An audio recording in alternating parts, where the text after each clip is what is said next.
À 16 ans, mon père m'a renié à cause du mensonge de mon frère. « Tu es une honte », a-t-il hurlé. 2 semaines plus tard, sa fierté s'est effondrée, lorsqu'il a découvert la vérité. C'est à cet âge, à 16 ans, que j'ai appris à quel point j'étais jetable. Au sein de ma propre famille. Je m'appelle Ethan. Et j'avais l'habitude de croire que je savais ce que signifiait être un membre d'une famille. On grandit en pensant qu'on peut faire confiance à ceux qui nous entourent, sa mère, son père, ses frères et sœurs. Même si les choses n'étaient pas toujours parfaites. Le sang signifiait quelque chose, l'idée que la famille était là pour vous. Même quand le reste du monde vous tournait le dos. Je n'étais pas totalement naïf, mais je n'étais pas préparé à ce qui s'est passé cette nuit-là. Ni à ce qui a suivi. De l'extérieur, nous avions probablement l'air d'une famille typique.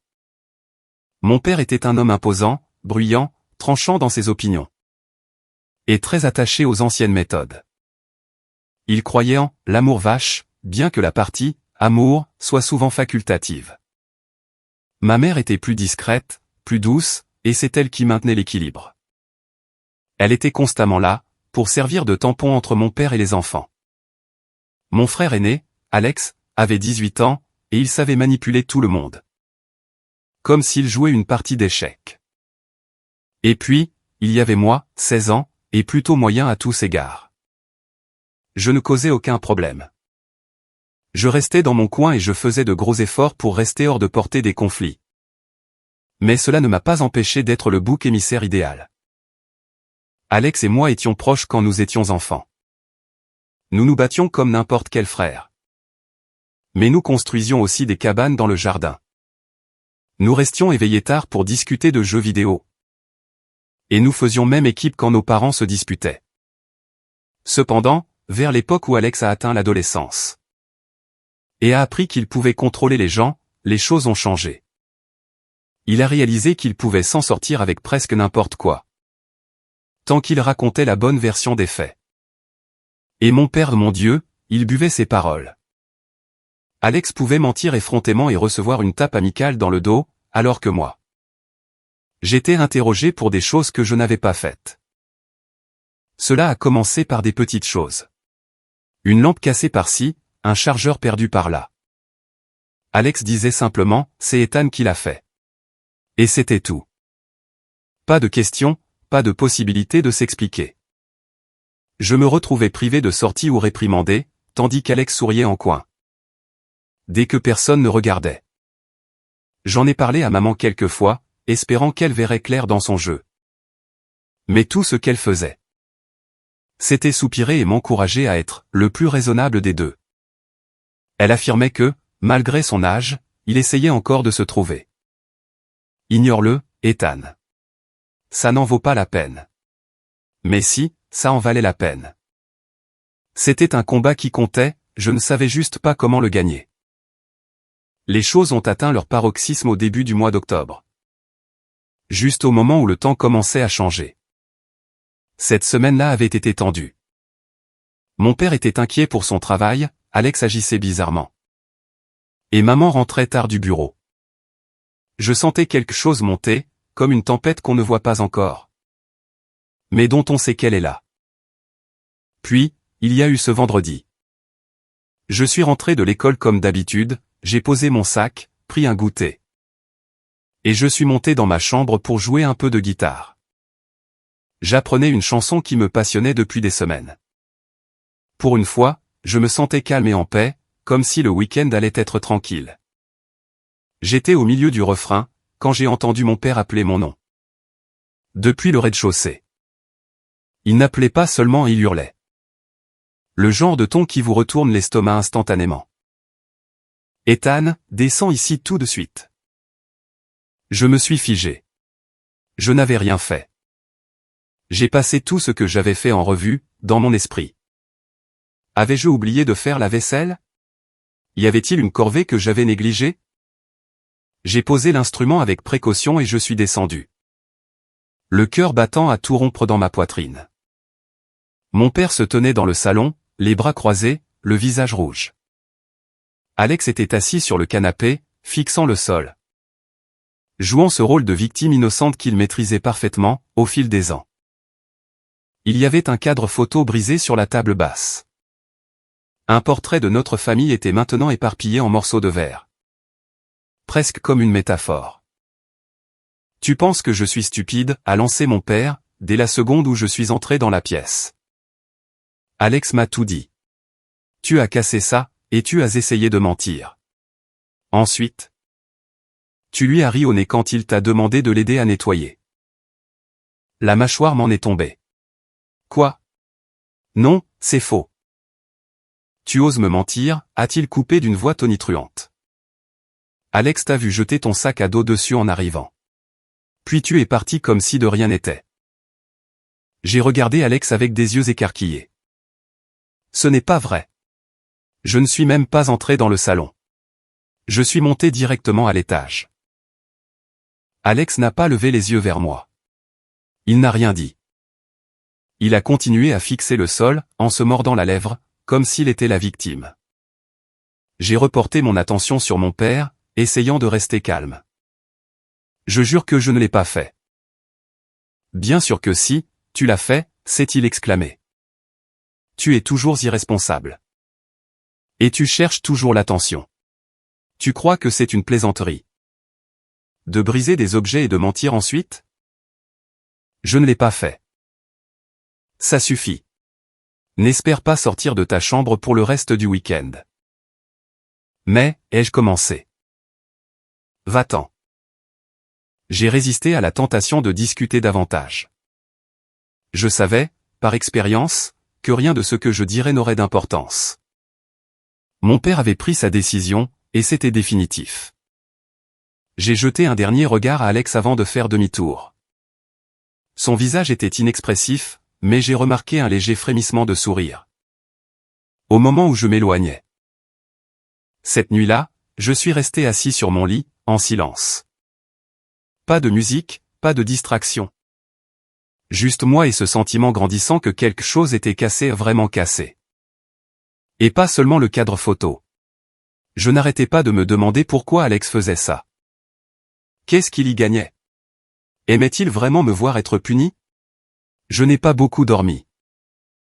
Le week-end n'a fait qu'empirer. Chaque fois que je descendais, j'étais confronté à des regards glaciaux et des commentaires acerbes. Alex se promenait comme l'enfant prodige, proposant son aide pour le dîner et sortant les poubelles. Comme s'il était un saint. Et mon père adorait ça. Je me sentais me retirer, à l'intérieur de ma propre maison, comme si je n'y avais plus ma place. Ce n'est que le lundi matin que j'ai découvert ce qui s'était réellement passé.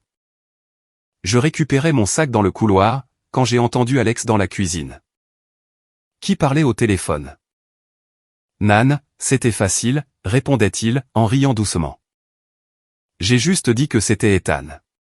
Il a pété un câble comme d'habitude. Mon cœur s'est arrêté. Je me suis approché, respirant à peine. Oui. Mec. Il n'a même pas posé de questions. Il l'a puni pour tout le week-end. Je n'ai même pas eu besoin de jouer la comédie. Ça a marché parfaitement. Je suis entré dans la pièce. Alex a sursauté, le téléphone s'écartant légèrement de son oreille. Nos regards se sont croisés et, pendant un court instant, nous nous sommes juste fixés. Pas de mots, pas de justification. Puis il a souri, et a haussé les épaules. Oups. Je ne sais pas ce qui m'a pris, mais j'ai simplement fait demi-tour, et je suis parti.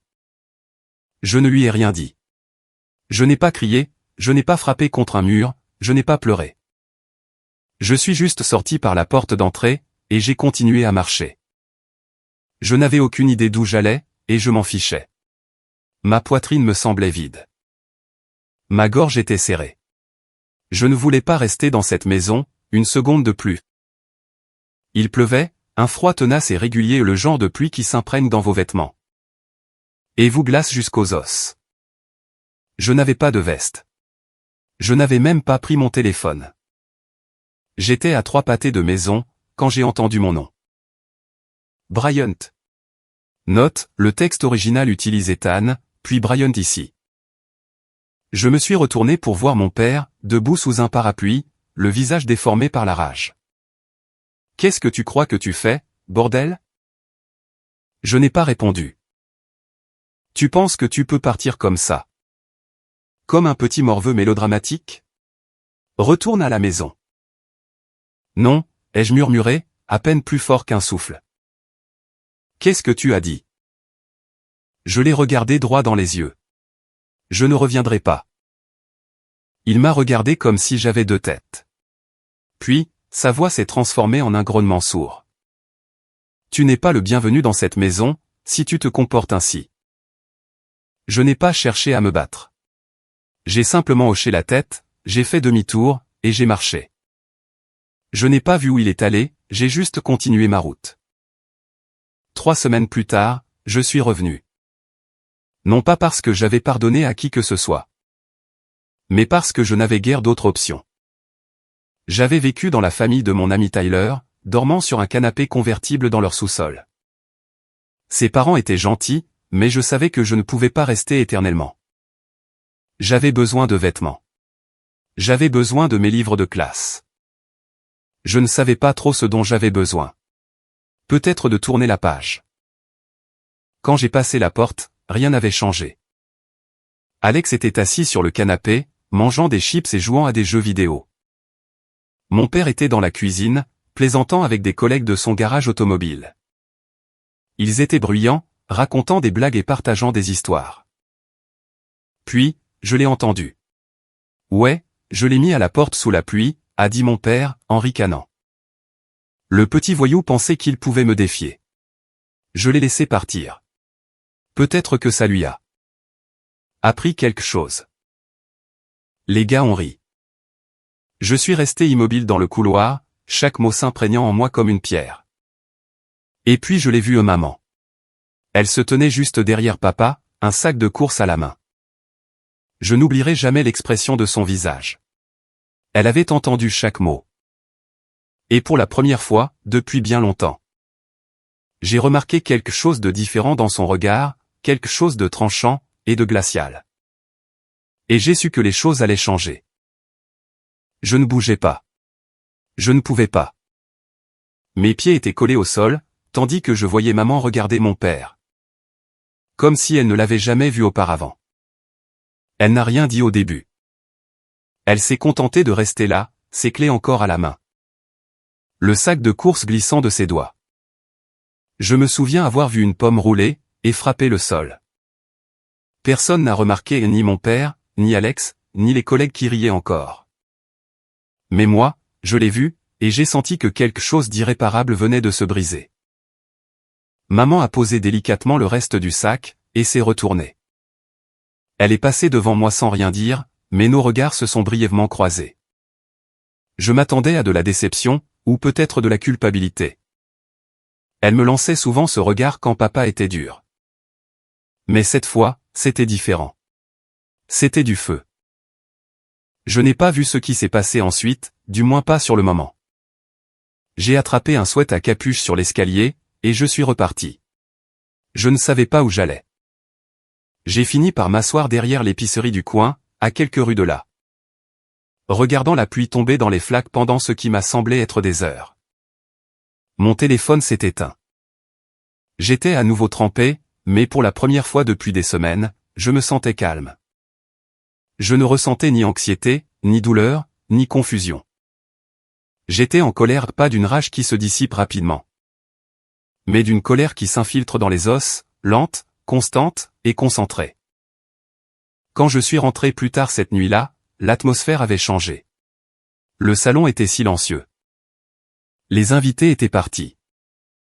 La console de jeu d'Alex avait été débranchée, et maman était assise à la table de la cuisine, buvant du thé.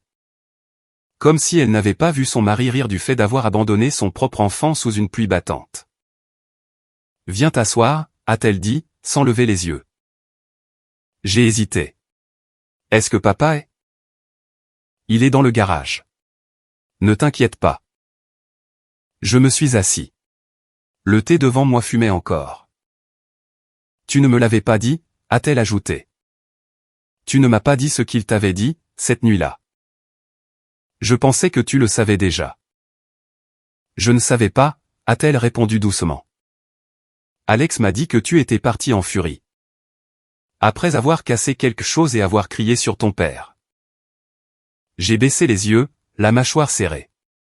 Évidemment qu'il a dit ça. Mais ensuite, j'ai entendu ce que ton père a dit aujourd'hui, a-t-elle remarqué. Sa voix s'adoucissant légèrement. Et soudain, beaucoup de choses ont pris du sens. Nous sommes restés assis en silence. Je suis désolé, a-t-elle ajouté, ce qui m'a fait tressaillir. Pas à cause des excuses. Mais parce qu'elle semblait sincère, trop réelle, comme si elle avait enfin compris ce que j'avais enduré en silence. Je n'ai rien dit. Je ne savais pas quoi dire. Mais ce moment aurait dû marquer le début d'une amélioration. Ce ne fut pas le cas, car c'est à ce moment-là qu'Alex a compris qu'il perdait le contrôle. Ce qu'il n'a pas du tout apprécié. Les semaines suivantes ont été une descente lente et étouffante. Maman a commencé à examiner les choses de plus près, demandant à Alex sa version et la mienne. Venant me voir en privé. Et m'accordant le bénéfice du doute d'une manière à laquelle je n'étais pas habitué. Au début, j'avais l'impression d'être enfin écouté, mais cela a aussi placé une cible dans mon dos. Alex détestait que l'attention se détourne de lui. Il avait l'habitude d'être l'enfant prodige, celui qui ne faisait jamais d'erreur, le favori. Dès l'instant où maman a cessé de croire chacun de ses mots, les choses ont dégénéré. Elle passait plus de temps avec moi, m'interrogeant sur l'école. Surveillant ma pratique de la guitare. Et s'assurant que je dînais avant qu'elle ne s'en aille pour la soirée. Alex l'a remarqué. Il a commencé un sabotage à petite échelle. Mon chargeur de téléphone disparaissait de ma chambre. Mes devoirs s'évaporaient mystérieusement. Un jour, j'ai découvert mes chaussettes trempées dans l'évier de la salle de bain. Je n'avais pas de preuves, mais j'étais certain que c'était lui. Son petit sourire narquois, quand je descendais chercher mes affaires, me disait tout. J'ai essayé de l'ignorer. Je me disais qu'il finirait par s'ennuyer, mais Alex n'était pas fait ainsi. S'il ne pouvait pas être aimé, il se contenterait d'être craint. S'il ne pouvait plus diriger le récit, il préférait tout brûler. Un soir, je suis rentré de l'école pour trouver mon père faisant les 100 pas dans le salon. Les yeux égarés. Alex était assis sur les marches, la tête basse, comme un petit martyr affligé. « Où est-ce » a demandé mon père, dès qu'il m'a aperçu. « Où est quoi » ? Tu sais exactement de quoi je parle. Vraiment pas. 250 $, dans mon tiroir du haut, a-t-il répondu. Disparu. Mon ventre s'est noué.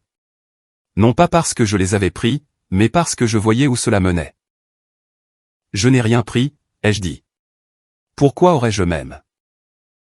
Alex t'a vu entrer dans notre chambre hier. Je cherchais maman. Ne me mens pas. J'ai regardé Alex, qui semblait blessé.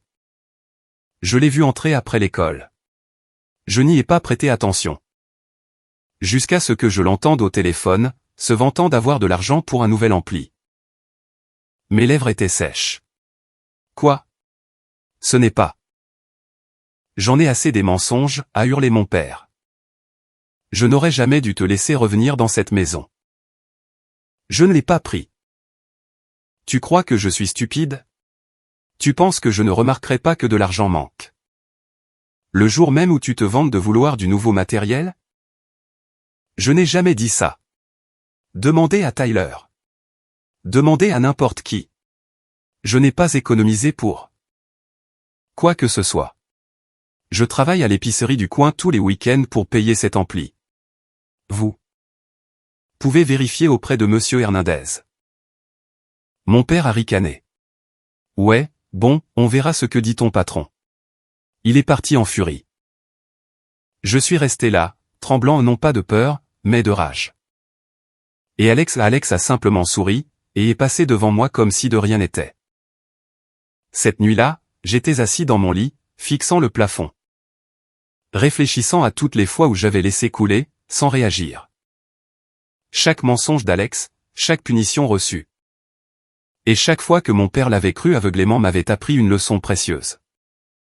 Ils voulaient que je me taise. Ils en avaient besoin. Mais je n'allais plus le faire. Le lendemain, à l'école, j'ai vu la conseillère d'orientation. Je lui ai tout dit, pas seulement pour l'argent, mais aussi pour les mois précédents, la routine, les mensonges, et l'ambiance à la maison. Elle a écouté. Elle a pris des notes. Elle hochait souvent la tête, mais je ne savais pas si cela signifiait quelque chose. Néanmoins, cela faisait du bien de le dire à voix haute. Quand je suis arrivé à la maison cet après-midi-là, mon père m'attendait, les bras croisés. Alex était déjà assis sur le canapé, mangeant des chips comme si rien ne s'était produit. « Tu as dit à ton école que nous te maltraitions », a hurlé mon père. Je me suis figé. Ta conseillère a appelé. Elle dit qu'ils ouvrent un dossier. Elle dit que quelqu'un va venir faire une visite à domicile. Alex jubilait maintenant. Bien joué, Ethan. Très mature. Mon père a fait un pas vers moi. Tu crois que c'est un jeu? Faire entrer des étrangers dans notre maison? Tu veux humilier ta famille? Très bien. Mais tu as intérêt à ce qu'ils trouvent quelque chose. Parce que s'ils ne trouvent rien, tu dégages pour de bon. J'ai regardé maman, qui venait d'entrer avec le linge. Ses yeux étaient écarquillés. Tu l'as menacé, a-t-elle demandé. Il essaie de nous ruiner, a hurlé mon père. Il veut détruire cette famille parce qu'il est trop paresseux pour prendre ses responsabilités. Il a 16 ans, a-t-elle dit. Tu es un homme adulte. Tu n'as pas le droit de menacer ton enfant. Juste parce qu'il a enfin osé parler. Cela a fait taire tout le monde, mais pas pour longtemps. 3 jours plus tard, l'assistante sociale est arrivée. Elle nous a parlé à chacun séparément, posant des questions et prenant des notes. Je lui ai tout raconté à nouveau. Elle était patiente, mais son expression ne révélait rien. Je ne savais pas si elle me croyait. Je n'avais aucune idée de ce qui allait se passer, mais Alex, lui, le savait, et il a paniqué. Le lendemain matin, j'ai été réveillé par du remue-ménage. Maman criait. Papa rugissait. Alex pleurait.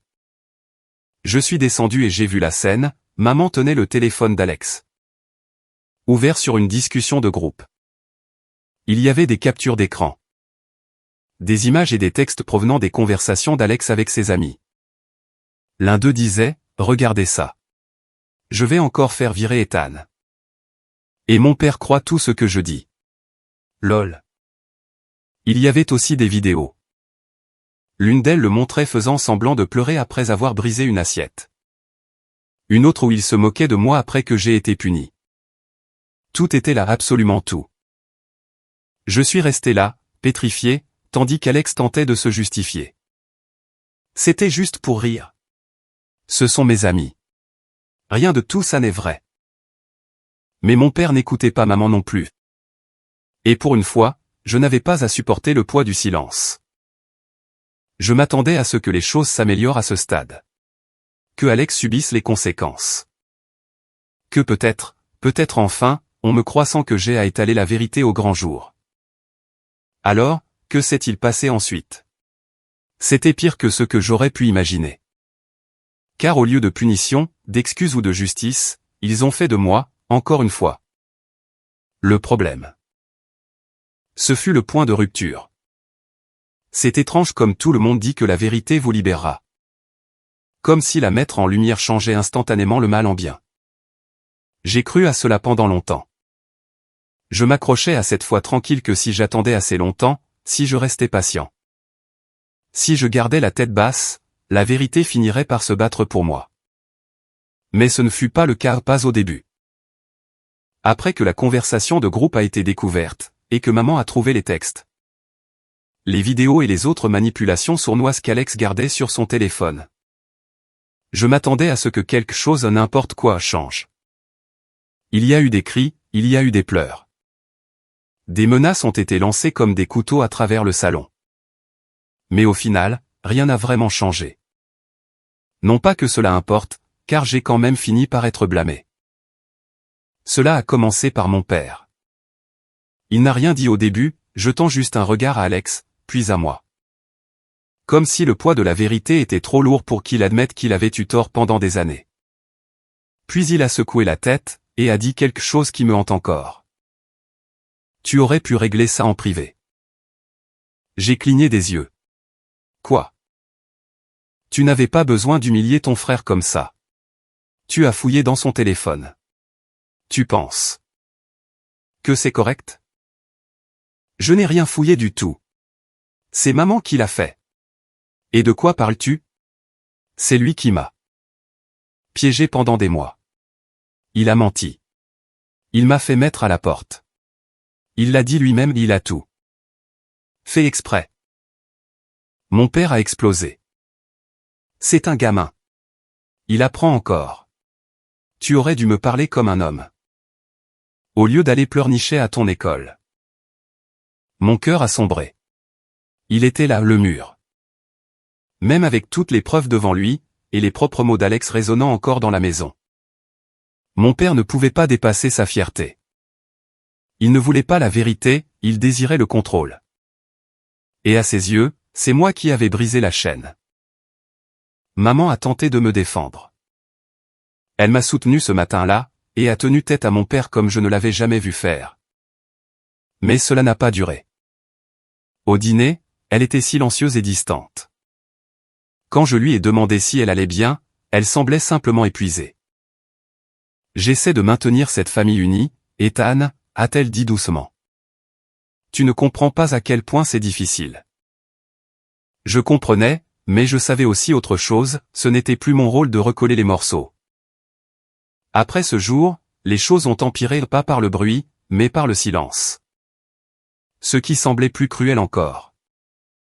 Alex ne m'adressait plus la parole du tout, il passait devant moi comme si je n'existais pas. Mon père m'ignorait presque totalement. Maman ne parlait que par nécessité. Il n'y avait plus d'accusation ni de bataille de cris, seulement le silence, un silence froid. Dur, retentissant. J'avais l'impression d'être mort, et que personne n'avait la décence d'organiser des funérailles. La visite à domicile de l'assistante sociale s'est terminée par un haussement d'épaule. Elle a déclaré qu'il n'y avait pas assez de preuves de maltraitance pour justifier une intervention formelle.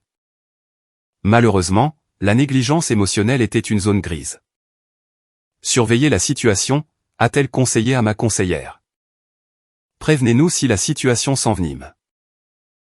En conséquence, j'ai cessé d'espérer, et de demander de l'aide. J'ai touché le fond environ une semaine plus tard. C'était un jeudi. J'étais resté tard après l'école pour aider le professeur de musique à organiser les pupitres. Principalement pour éviter de rentrer. Quand je suis enfin arrivé, la porte d'entrée était verrouillée. Il n'y avait pas de mots, pas d'appel, rien. J'ai frappé, et c'est Alex qui a répondu. Il m'a regardé à travers la vitre pendant un moment, avant de refermer la porte, doucement. Méthodiquement. J'ai attendu sur le porche pendant 20 minutes, espérant que maman viendrait m'ouvrir. Que c'était simplement une erreur, que quelqu'un avait oublié que je n'avais pas de clé. Personne n'est venu. J'ai fini par repartir. Je suis retourné chez Tyler, trempé et silencieux. Sa mère a ouvert la porte avant même que je ne puisse frapper.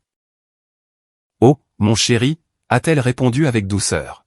« Entre. » Ils n'ont pas demandé d'explication. Ils m'ont simplement laissé prendre une douche, sécher mes vêtements, et m'ont préparé à dîner. Tyler et moi sommes restés éveillés toute la nuit à jouer à d'anciens jeux vidéo, faisant semblant que tout allait bien. Mais je ne pouvais plus faire semblant. Cette nuit-là, j'ai pris une décision, en fixant le plafond dans leur sous-sol. Je ne reviendrai pas. Pas cette fois. Le lendemain matin. Je suis allé au bureau de l'école et j'ai demandé à parler à la conseillère d'orientation. Je lui ai tout raconté à nouveau, mais cette fois, j'ai demandé quelles étaient mes options. Alternative légale, logement, émancipation. N'importe quoi. Je suis fatigué, ai-je dit. Et je ne suis pas en sécurité là-bas. Pas vraiment. Elle m'a regardé un long moment. Puis elle a hoché la tête. Cela ne s'est pas fait du jour au lendemain, mais les choses ont commencé à bouger. L'école m'a mis en contact avec un programme d'aide à la jeunesse. Ils m'ont programmé un rendez-vous avec une assistante sociale spécialisée dans les adolescents. Difficulté. Nous nous rencontrions chaque semaine. Elle écoutait vraiment. Pour la première fois de ma vie, quelqu'un prenait mon histoire au sérieux. Elle m'a aidé à postuler pour un programme de logement étudiant, destiné aux mineurs issus de contextes familiaux précaires. Ce ne fut pas facile. Il y a eu des entretiens, de la paperasse, et des inspections à domicile. Cependant, les parents de Tyler m'ont soutenu. Tout comme mon professeur de musique. Tout comme Monsieur Hernandez de l'épicerie. Des gens se sont levés pour moi, d'une manière que je n'aurais jamais soupçonnée. Finalement, j'ai été placé dans un foyer de groupe à 2 villes de là. Ce n'était pas glamour, 4 jeunes par chambre, des salles de bain partagées. Et des corvées quotidiennes. Pourtant, c'était sûr. Pour la première fois depuis des mois, je pouvais respirer. J'ai commencé à me reconstruire, une étape après l'autre. J'ai décroché un emploi à temps partiel dans un magasin de musique, près du foyer. Case, le gérant, adorait ma capacité à accorder les guitares à l'oreille. Il me laissait aider pour les réparations. Et me payait au noir jusqu'à ce que les papiers soient finalisés. J'ai économisé chaque centime. J'ai entamé une thérapie via un programme pour les jeunes. Je ne voulais pas au début, j'avais toujours détesté parler de mes émotions. Mais Carla, la thérapeute, avait cette façon de vous faire sentir que vous n'étiez pas brisé, juste réorganisé. Je lui ai tout dit, les mensonges, le favoritisme. La façon dont j'avais été abandonné par ma propre famille et elle n'a pas essayé de me réparer. Elle m'a simplement laissé être moi-même. À l'école, les choses se sont progressivement améliorées. La nouvelle s'est répandue, mais pas de manière cruelle. Plusieurs élèves ont commencé à s'asseoir avec moi pendant le déjeuner. Un des terminales de l'orchestre m'a proposé de rejoindre son groupe. J'ai dit oui. Nous avons commencé à répéter après les cours, jouant dans le garage de son père. Je n'avais pas réalisé à quel point cela me manquait, de me sentir membre de quelque chose. J'ai aussi commencé à avoir de meilleurs résultats en classe. Je ne sais pas exactement pourquoi, peut-être parce que le chaos s'était calmé, ou parce que, pour la première fois, je le faisais pour moi-même. J'ai même reçu un petit prix pour une chanson que j'avais écrite et présentée anonymement. À un concours de musique de l'État. C'était un morceau simple, juste moi et ma guitare, mais les paroles étaient sincères et honnêtes. Les juges l'ont trouvé poignant. Je n'ai dit à personne que cela parlait d'Alex, ou de mon père. Ou du fait d'être debout sous la pluie à 16 ans. À attendre devant une porte qui ne s'est jamais ouverte. La chute a été graduelle et douloureuse, mais l'ascension était la mienne. Et quelque part, au milieu de tout cela, j'ai réalisé quelque chose d'important. Vous n'avez pas besoin d'une famille brisée pour redevenir entier. Vous devez simplement cesser d'attendre qu'il vous guérisse. Je reconstruisais maintenant, brique par brique, pas à pas. Mais je n'en avais pas fini. Pas encore. Car autant je voulais aller de l'avant, autant une partie de moi réclamait quelque chose de plus. Une conclusion. Pas le genre qui vient avec le pardon, mais celui que l'on reprend de ses propres mains. Et quand l'occasion s'est présentée, je n'ai pas hésité. C'est étrange comme la colère peut se déposer sur vous, comme les braises d'un feu de forêt. Silencieuse, presque imperceptible, mais toujours chaude et brûlante. Pendant des mois.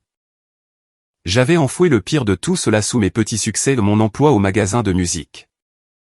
Les répétitions du groupe, et ma bourse. Tout le monde disait que je m'en sortais bien. Ma conseillère scolaire disait que j'étais résilient, Carla affirmait que je guérissais. Et d'une certaine manière, c'était vrai. Mais il restait une partie de moi à cette agonie obstinée et lancinante qui n'était pas partie. Qui se souvenait de la pluie froide sur mon sweat. Du sourire narquois d'Alex à travers la vitre. De la voix de mon père, comme une porte qui claque, tu n'es pas le bienvenu dans cette maison. Cette phrase a tourné en boucle, de nombreuses nuits. Je n'étais pas obsédé par la vengeance, alors que j'étais allongé dans mon lit au foyer. Fixant le plafond, pas précisément. Je ne voulais pas de violence. Ou d'un moment dramatique dans un tribunal où je me lèverais pour les pointeurs du doigt comme dans un film. Non, je voulais quelque chose de beaucoup plus simple. Je voulais que la vérité compte. Je voulais qu'il ressente ce que j'avais ressenti, et je voulais reprendre le pouvoir. C'est là que tout a commencé. Le concept est venu lentement, comme un riff de guitare que je ne pouvais pas m'enlever de l'esprit. Cela a commencé comme une idée, puis a évolué en un plan, puis un projet, et enfin, une information. Les gens oublient que les adolescents observent constamment, écoutent, et prennent des notes. Et j'avais passé ma vie entière à faire exactement cela. Je connaissais mon père. Je savais comment il pensait, comment il mentait, comment il se vantait. Et comment il n'examinait jamais les petits détails parce qu'il était trop occupé à exagérer les grands. Je comprenais à quel point il accordait de l'importance aux apparences, au respect. Et au fait d'être l'homme que tout le monde admire, dans son cercle. Je sentais aussi qu'Alex s'affaiblissait, que sa façade d'enfant prodige s'effritait. Maintenant que je n'étais plus là pour absorber les coups. J'avais encore des amis communs à l'école. Et ils me racontaient des choses sans réaliser qu'ils m'aidaient. Des histoires d'Alex séchant les cours, se bagarrant, et répondant aux professeurs. Un élève a affirmé qu'Alex avait commencé à se vanter de pouvoir pirater les notes et manipuler les présences. Dans le système de l'école. Cela a piqué ma curiosité, alors j'ai commencé à poser des questions, lentement et prudemment. Il s'est avéré qu'Alex avait accédé au système scolaire sans vraiment utiliser d'outils de piratage. L'une de ses connaissances avait un frère aîné qui travaillait au département informatique du district. Ils avaient découvert une porte dérobée sur le site de l'école. En utilisant un compte administrateur partagé et un mot de passe écrit sur un post-it, dans le labo. Alex l'utilisait depuis des mois non seulement pour corriger ses notes, mais aussi pour effacer ses absences et soumettre de faux devoirs. Il avait même ajouté une activité extrascolaire sur son dossier qui n'existait pas. Et personne n'avait rien remarqué. C'était là toute la beauté du favoritisme, tout le monde supposait le meilleur à son sujet. Je n'ai rien dit à personne. Pas encore. Parce que je n'étais pas prêt à agir, pas avant que la pièce suivante ne se mette en place. Ce qui s'est produit environ 3 semaines plus tard. Je travaillais au magasin de musique quand Case, le propriétaire, m'a pris à part et m'a tendu une grande enveloppe. « Qu'est-ce que c'est » ai-je demandé. « Ton prix pour le concours » a-t-il dit. « Ils l'ont envoyé ici puisque tu as mis le magasin comme adresse de correspondance principale. » C'était malin. Au passage. Je l'ai ouverte. À l'intérieur se trouvait un chèque de 2,5 cents. Plus que je ne l'avais imaginé. Assez pour une nouvelle guitare, peut-être même assez pour un ordinateur d'occasion. Mais je ne l'ai pas dépensé, pas encore. Parce que maintenant, j'avais les moyens et la motivation. Il ne restait plus qu'une chose à faire. J'ai contacté Tyler cette nuit-là. Nous n'avions pas beaucoup discuté ces derniers temps, nous nous étions simplement éloignés comme cela arrive, mais il était toujours le seul à avoir été témoin de ce qui m'était arrivé.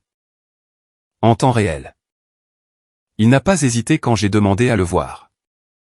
Nous avons acheté des burgers et nous nous sommes assis dans son allée comme si nous avions à nouveau 13 ans.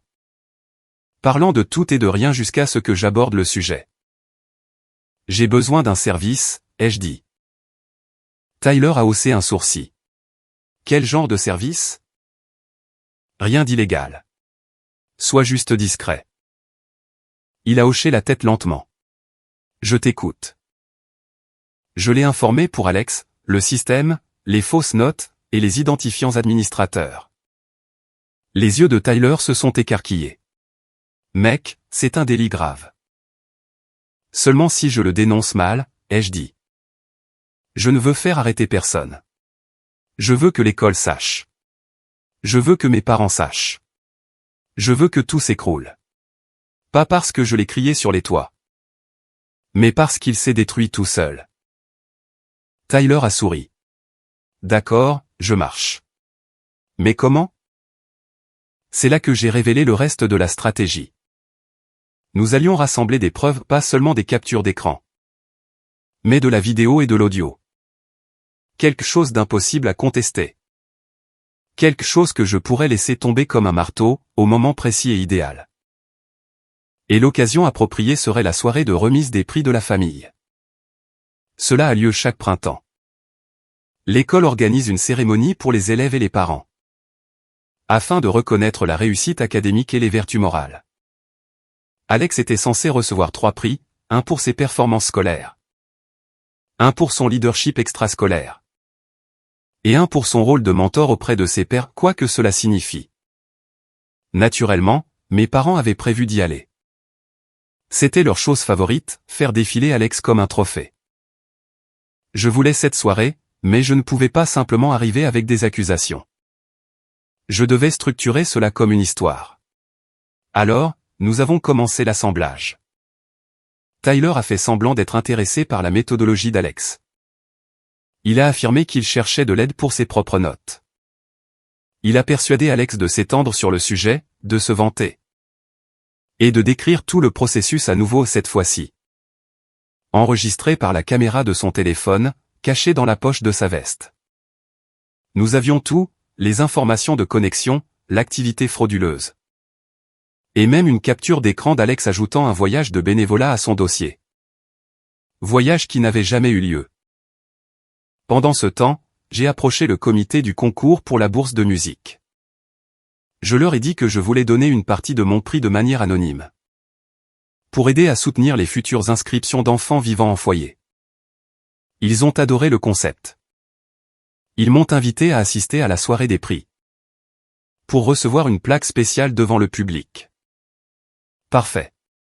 Maintenant, j'avais une raison d'être présent. Le jour de l'événement, je portais un blazer emprunté. Et je me tenais sur le côté pendant qu'Alex et mon père discutaient avec le personnel. Ma mère m'a repéré la première, son expression a changé, le choc, suivi par la réticence. Puis quelque chose ressemblant à de la honte. Ethan, a-t-elle dit. Je ne savais pas que tu venais. J'ai été invité, ai-je simplement répondu. Remise de bourse. Alex a cessé de rire et a pâli en m'apercevant. Qu'est-ce que tu fais ici? J'ai demandé, en souriant, oh. Je suis juste là pour soutenir ma famille. N'est-ce pas le but de cette soirée? Mon père n'a rien dit, il m'a juste jaugé du regard et a grogné. Typique. La cérémonie a commencé. Les noms ont été appelés. Les applaudissements ont résonné. J'ai reçu mon certificat et je suis descendu de scène avec un sourire forcé. Puis ce fut le tour d'Alex. Ils ont énuméré ses accomplissements, notes, clubs, et mentorat. Et alors que les applaudissements éclataient, Tyler s'est glissé au dernier rang. Là où je me tenais. Il m'a tendu une clé USB. J'ai hoché la tête. C'est l'heure. J'ai approché la directrice après la cérémonie, juste au moment où elle félicitait mes parents. J'ai souri poliment et j'ai expliqué que je devais lui montrer quelque chose de vital. Concernant le système en ligne de l'école. Elle a semblé confuse, puis inquiète. Je lui ai tendu la clé. Tout est là-dessus, ai-je dit. Vous voudrez examiner cela attentivement. Elle a posé des questions. Je n'y ai pas répondu, pas sur le moment. Je lui ai dit de m'envoyer un email si elle voulait des éclaircissements. Puis je suis parti. 3 jours plus tard, j'ai reçu le message, une demande formelle pour une déposition. Alex faisait l'objet d'une enquête pour malhonnêteté académique. Mais ce n'était pas la meilleure partie. Non, le meilleur est venu plus tard. Quand tout ce sur quoi j'avais travaillé s'est enfin concrétisé. Quand ils ont découvert le pot aux roses. Les retombées ont été plus importantes que je ne l'avais prévu. Lorsque la directrice m'a envoyé un email demandant une déclaration officielle. J'ai su que les dominos commençaient enfin à tomber. Cela ne s'est pas fait instantanément, rien dans la vraie vie ne se passe ainsi. Mais dès que j'ai accepté de la rencontrer, avec 2 administrateurs du district le lendemain, j'ai pu sentir le rapport de force basculer. Ils m'ont invité dans une petite salle de conférence. Avec une carafe d'eau sur la table et des blocs-notes devant chaque chaise. C'était calme, professionnel, et assez sérieux pour me faire transpirer des mains. Malgré le fait que je savais n'avoir rien fait de mal. Ils ont visionné les vidéos. Ils ont posé des questions précises et réfléchies. Ils ont examiné les captures d'écran. Ils ont même identifié les identifiants administrateurs piratés qu'Alex utilisait. Apparemment, une réinitialisation de mots de passe n'avait pas été signalée, des mois auparavant. Quand ils eurent terminé, l'une des administratrices du district soupira doucement. Et posa la dernière capture d'écran imprimée, comme si elle pesait 50 kilos. « Merci, Ethan », a-t-elle dit. C'est une brèche très importante. Et le fait qu'un élève ait utilisé un accès administrateur pour modifier des dossiers académiques est extraordinairement grave.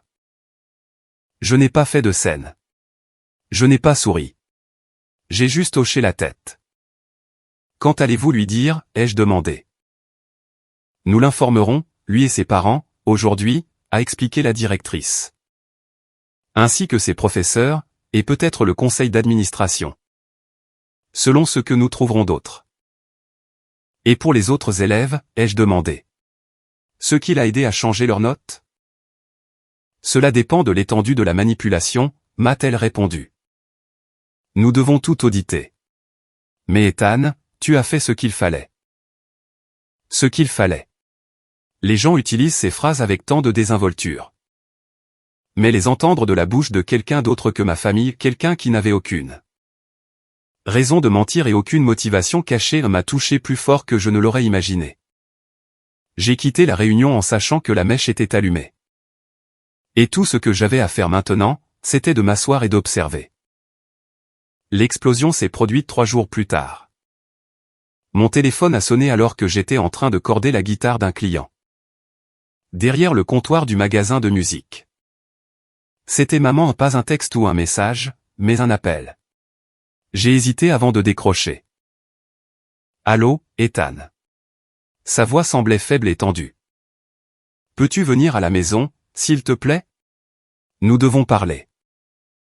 Je n'ai pas dit oui ou non. J'ai simplement déclaré que j'allais y réfléchir, et j'ai raccroché. Tyler a fait irruption dans le magasin 10 minutes plus tard. Essoufflé comme s'il venait de traverser la ville en courant. Mec, tu dois entendre ça. Il m'a tout raconté, comment Alex avait été sorti de classe. Comment mon père était arrivé à l'école, furieux, comment la directrice avait tout organisé. Chaque note a été révisée. Chaque entrée falsifiée. Chaque heure de bénévolat inventée. Comment Alex avait tenté de mentir, avait sangloté, puis avait menti à nouveau. Puis il m'avait accusé, moi, puis le gamin de l'informatique. Avant de prétendre enfin que son téléphone avait été piraté. Mais cette fois, rien n'a fonctionné. Ils avaient les enregistrements, les captures d'écran, les dates, et les registres d'adresse IP. Tout était verrouillé. Alex a été suspendu. En attendant un examen complet par le conseil d'administration. Ses espoirs d'université se sont envolés. Son prix de mentor a été révoqué. Sa réputation est en lambeaux. A rapporté Tyler. Ton père fait les 100 pas dans le couloir comme un animal en cage. Déblatérant sur des complots et des vendettas. Jusqu'à ce qu'un officier du district lui ordonne de sortir ou d'être expulsé. Et ma mère? Elle pleurait, a dit Tyler, mais pas de colère. Sa description suggérait quelque chose de plus lourd, quelque chose de très proche du regret. Plus tard dans la soirée, après mon service, j'ai décidé d'y aller. Pas pour eux ou pour moi. J'avais besoin de voir l'impact de mes propres yeux. Pas par méchanceté, mais pour clore ce chapitre complètement. Pour permettre à moi, plus jeune, qui avait été trempé, rejeté, et ignoré. De voir enfin la justice s'accomplir sans être réduit au silence. Quand je suis arrivé, la maison était sens dessus dessous. Le salon était un désastre. Des papiers traînaient partout. Une lettre froissée du conseil scolaire reposait sur la table basse. Mon père était assis dans son fauteuil, la tête dans les mains, respirant lourdement. Alex était affalé sur le canapé, le visage rouge et bouffi, les yeux gonflés. Il ne pleurait plus, il était vide. Il paraissait creux, comme si quelqu'un avait arraché toute sa superbe et sa confiance. Ne laissant derrière lui qu'un enfant effrayé. Maman m'a vu la première. Ethan, a-t-elle murmuré. Merci d'être venu. Mon père a levé les yeux vers moi avec un mélange de fureur et de quelque chose qu'il n'avait pas l'habitude de ressentir. L'incertitude. Alex n'a pas levé les yeux du tout. J'ai verrouillé la porte derrière moi et je suis entré dans la pièce. Comme si je n'étais plus ce même gamin de 16 ans qu'ils avaient jeté sous la pluie. Maman a pris une respiration hésitante. Nous savons tout. L'école nous a montré les preuves. Ils ont dit que c'est toi qui les as fournis. Mon père a craqué. Alors, tu as planifié ça pendant des mois. Je n'ai pas répondu immédiatement. Puis, non, j'ai simplement vécu ma vie. C'est lui qui a falsifié des notes, inventé des activités, manipulé un système scolaire, et s'en est vanté auprès de ses amis. Mon père s'est levé. Tu voulais ruiner ton frère? Non, ai-je dit doucement. Il s'est ruiné tout seul. J'ai juste arrêté de masquer les dégâts. Alex a fini par lever les yeux, le regard brûlant et la mâchoire tremblante. Tu m'as piégé, a-t-il marmonné. Non, c'est toi qui m'as piégé pendant des années, ai-je répliqué. Tout ce que j'ai fait, c'est dire la vérité à des gens qui, eux, m'ont écouté. Le silence dans la pièce était total. J'entendais le ronronnement du réfrigérateur dans la cuisine. Maman a essuyé son visage. Ethan. Pourquoi n'es-tu pas venu nous voir? Pourquoi ne nous as-tu pas donné une chance de régler ça? J'ai ri doucement non pas parce que j'étais amusé, mais par pur étonnement. J'ai essayé pendant des années. Je vous ai parlé des petites choses, des mensonges. Du favoritisme. Vous m'avez toujours dit d'être le plus raisonnable. Vous m'avez toujours dit de ne pas causer de problème. Et puis, vous avez regardé papa me mettre à la porte sous la pluie. À cause de quelque chose qu'Alex avait inventé. Et quand l'école est intervenue, vous m'avez tous les deux traité comme un problème, au lieu de me traiter comme un fils. Maman a tressailli. Mon père a serré les poings. Alex semblait vouloir disparaître. J'ai continué d'une voix calme, contrôlée, presque douce. Je ne suis pas venu ici pour me battre. Je ne suis pas venu non plus pour vous regarder vous effondrer. Je suis venu parce que j'avais besoin que vous entendiez ceci. Une fois, clairement, et sans interruption. J'ai relâché mon souffle. J'en ai fini. Mon père a ricané. Qu'est-ce que ça veut dire, au juste? Ça veut dire, ai-je affirmé, que vous n'avez plus aucun pouvoir sur moi. Je construis ma propre vie. J'ai un travail, un endroit où vivre, des gens qui me soutiennent. Je ne suis pas ici pour réparer quoi que ce soit. Je suis ici pour fermer la porte que vous m'avez claquée au nez quand j'avais 16 ans. Maman a fait un pas en avant. Alors, c'est tout? On te perd? Vous m'avez perdu la nuit où j'ai supplié pour entrer, et que personne n'a ouvert la porte. Ai-je dit. Ce soir, il ne s'agit pas d'une perte, il s'agit de comprendre. Alex a finalement repris la parole, d'une voix basse. Ethan, je suis désolé. Je l'ai observé. Peut-être le pensait-il, peut-être pas. Mais cela n'avait plus d'importance. Parce que je n'étais plus celui qui avait besoin de ses excuses. J'espère, ai-je répondu doucement, que tu as appris quelque chose de tout cela. Pas parce que tu t'es fait prendre, mais parce que tu as enfin ressenti ce que c'est que de faire face aux conséquences que tu m'imposes depuis des années. Il a détourné le regard. Maman a pleuré à nouveau. Mon père était silencieux, soit parce qu'il était en colère, soit parce qu'il avait honte. Ou les deux, cela n'importait plus. J'ai fait un pas vers la porte. Maman a murmuré, « Est-ce qu'on te reverra un jour ?» Peut-être, ai-je répondu honnêtement. Mais pas comme ça. Pas avec moi en train de quémander un peu de place ou de justice. Si vous voulez faire partie de ma vie un jour, c'est vous qui devrez marcher vers moi. J'en ai fini de marcher seul. Sur ce, je suis parti. Il n'y a pas eu de fracas dramatique ni de cri final, juste le petit clic de la porte derrière moi. Alors que je sortais dans l'air frais de la nuit. Le foyer m'attendait. Ma guitare m'attendait. Mon avenir, que j'avais créé de mes propres mains, m'attendait. Et pour la première fois, le poids sur ma poitrine s'était évanoui, totalement disparu. Alors que je descendais la rue, passant devant cette maison que je ne craignais plus, j'ai réalisé quelque chose de fondamental. La vengeance ne consistait pas à détruire la vie d'une autre personne. Il s'agissait de récupérer la sienne. Et j'y étais enfin parvenu. Je n'ai jamais regardé en arrière, car parfois, la plus grande victoire consiste simplement à s'en aller. Et à vivre une vie que l'on n'aurait jamais cru possible.